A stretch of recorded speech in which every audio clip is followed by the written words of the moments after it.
शगुफ्ता शाहजी द्वारा लिखी गई सुंदर लघु कथा दर्द की एक गाथा का हिंदी अनुवाद देवी नागरानी जी द्वारा प्रस्तुत है।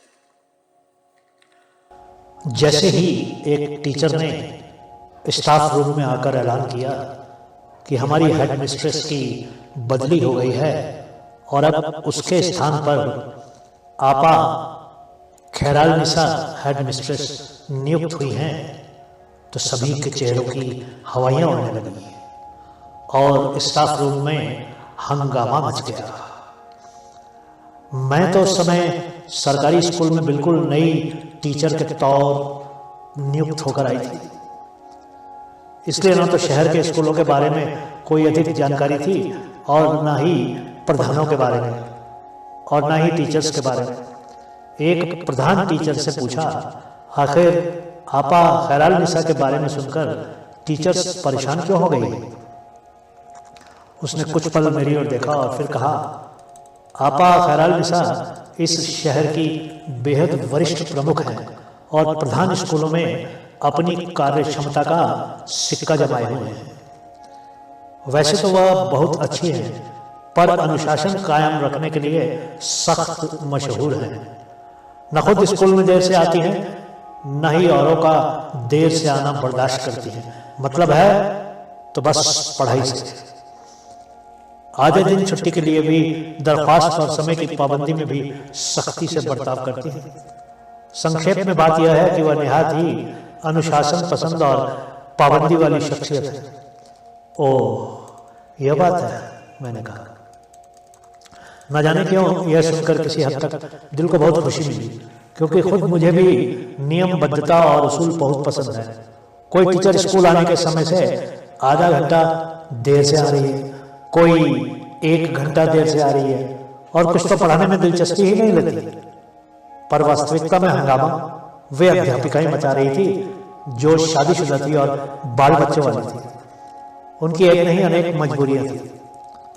सुबह नाश्ता बनाना, बच्चों को तैयार करके स्कूल भेजना, अगर स्कूल छोड़ने के लिए कोई सुविधा न हुई तो खुद बच्चों को छोड़कर आना और फिर बच्चों के पिता का काम करना। कभी दोपहर के खाने के लिए पहले से ही भाजी काटना, आटा गूंदना पड़ा तो देर होने की संभावना लाजमी है। ऊपर से ऐसी सख्त हेड मिस्ट्रेस हो जो वक्त की पाबंदी लाजमी समझे तो फिर दिक्कत तो होगी। 2-3 दिन तो खैर से गुजरे। जाहिरी तौर पर आपा खैराल निसा एक वरिष्ठ, संयमी और एक अच्छी हेड मिस्ट्रेस लगी, पर बहुत जल्दी वे बातें सुनी जिनका डर था।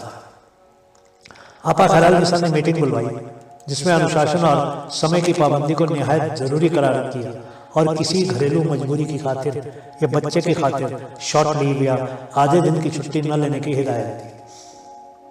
हम जैसी अध्यापिकाओं की तो खैर थी कि हम समय पर आती जाती थी, पर परेशानी तो शादीशुदा और बच्चे वाली अध्यापिकाओं को थी। बाकी हम जैसी गैर शादीशुदा अध्यापिकाएं यकीनन कम ही थी। उन्होंने ऐसी बातों को इतनी अहमियत न दी, इसलिए हमारे लिए अभी तक तो कोई मसला खड़ा नहीं हुआ था। हालांकि औरों के साथ होने लगा। एक दिन एक टीचर ने स्टाफ रूम में सुबह सुबह अंदर आते ही चिल्लाना शुरू किया, आपा का अपना पति तो कभी कब परलोक पधार गया और औलाद कोई है नहीं, अकेली हैं घर में, इसीलिए तो हम जैसी औरतों का एहसास ही नहीं हो सकता।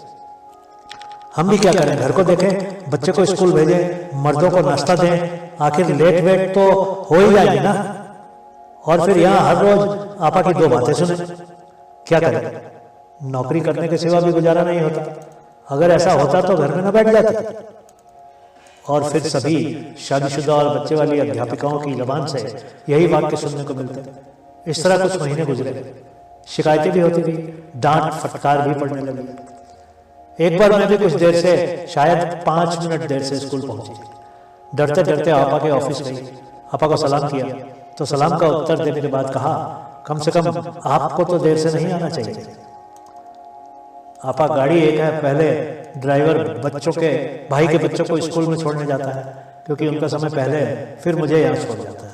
आज संयोगवश देर हो गई, नहीं तो मैं रोज समय पर आती हूँ। ऐसा कहते मैं ऑफिस से निकल गई।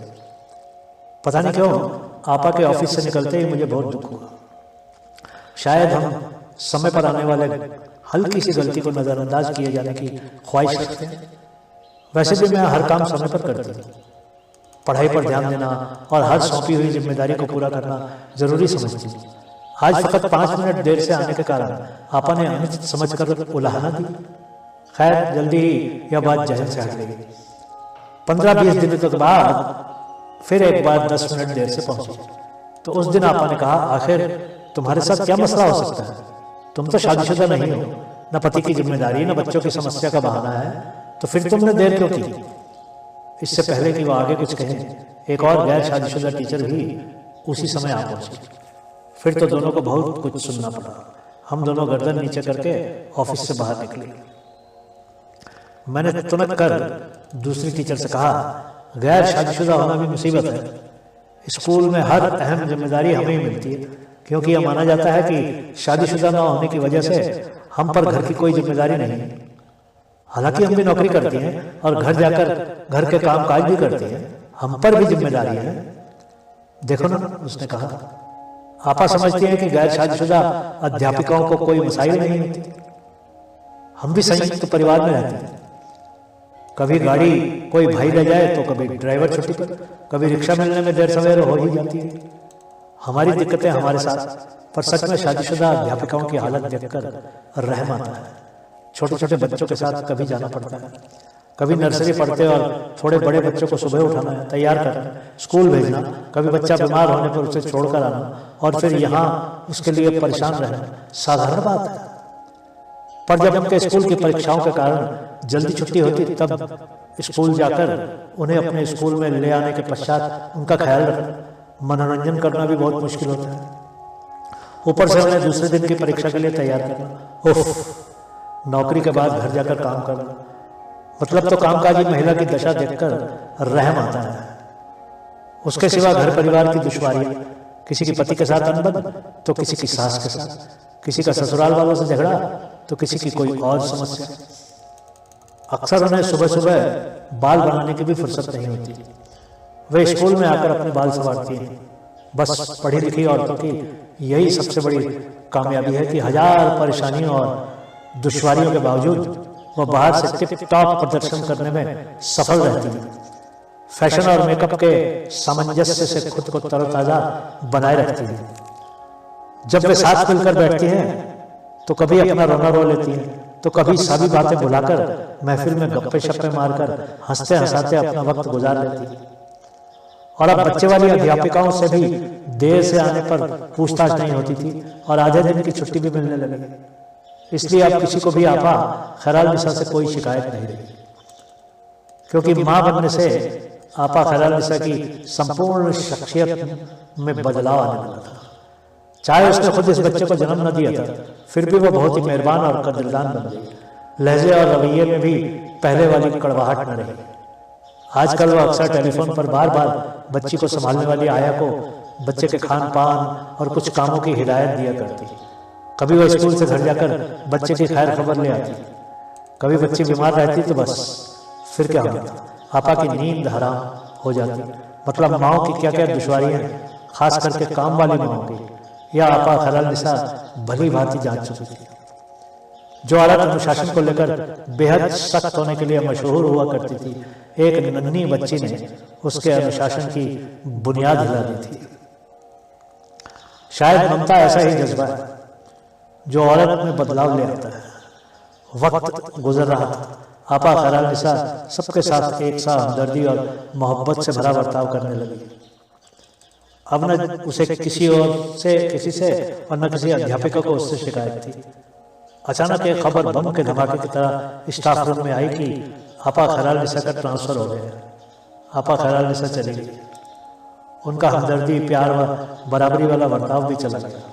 नई प्रमुख आई, फिर नए झगड़े थे, नए मसाइल थे।